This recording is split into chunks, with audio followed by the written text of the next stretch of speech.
আমরা যখন কাশী বিশ্বনাথ ঘুরতে গেছিলাম, তখন আমি আর আমার বর ভাবলাম যে ওখানকার বাজারটা একটু এক্সপ্লোর করব। সেই জন্যেই আমরা একটু সকাল সকাল ওখানকার বাজারে চলে গিয়েছিলাম। আমরা যেখানেই যাই কম বেশি একটু বাজার ঘুরে দেখার চেষ্টা করি। যেরকম বৃন্দাবনের মথুরার তাওজি মন্দিরে গিয়ে আমরা বাজার দেখেছিলাম। এত টাটকা বাজার দেখে এত ভালো লাগছিল যে সেখান থেকে ফুলকপি আর কুমড়ো কিনে এনেছিলাম। আমাদের এখানে ফুলকপি পিস হিসেবে বিক্রি হলেও আমি দেখেছি, আমি যেখানে যেখানে ঘুরতে গিয়ে বাজার দেখেছি সব জায়গায় কিন্তু কিলো দর হিসেবে বিক্রি হয়।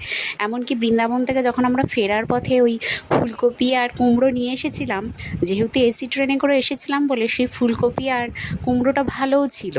আমরা প্রায় দুদিনের যাত্রা করে বাড়ি আসার পরেও একদিন রেখে তারপরে খেয়েছি, কোনো অসুবিধা হয়নি এবং নষ্টও হয়নি। আর কাশী বিশ্বনাথের বাজার আমরা সকালবেলায় ঘুরে দেখছিলাম, তখন প্রায় বাজে সকাল 7টা। দেখুন 7টার মধ্যে কত সুন্দর বাজার মানে গুছিয়ে ফেলেছে, সবাই রেডি করে ফেলেছে। এত টাটকা সবজি মানে বলার মতো না। আর ওখানে আমি মাশরুম দেখলাম। মাশরুমগুলো আমাদের এখানে কিরম প্যাকেট করে বিক্রি করা হয়, মানে 50 টাকা সিল করে একটা প্লাস্টিকের কন্টেনার টাইপের মধ্যে, তার ওপরে প্লাস্টিকের প্রলেপ দিয়ে বাঁধা থাকে। কিন্তু ওখানে মাশরুমগুলো কি হয়, ওখানে একদম মাশরুমগুলো মানে ভ্যানের ওপরে একটা প্লাস্টিকের ওপর টাটকা বস্তা করে ঢালা হয়। আর মাশরুমও আপনার ওরকম 50 টাকা করে নয়, কেজি দর হিসেবেই বিক্রি করা হয়, যে যতটা নেবে ডিরেক্ট দিয়ে দেওয়া হচ্ছে। এমনকি ফুলের গাছগুলো, এত সুন্দর সুন্দর ফুলের গাছ, মানে কি বলবো, মানে সব কিছু একটা বাজারে পাওয়া যায়।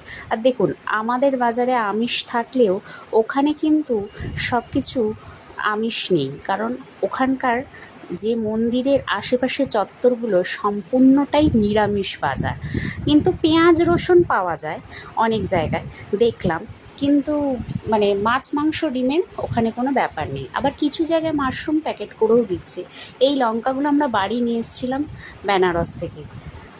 বাড়ি নিয়ে আসার পর ওগুলো আমরা বেসনের মধ্যে ভেজে খেয়েছিলাম।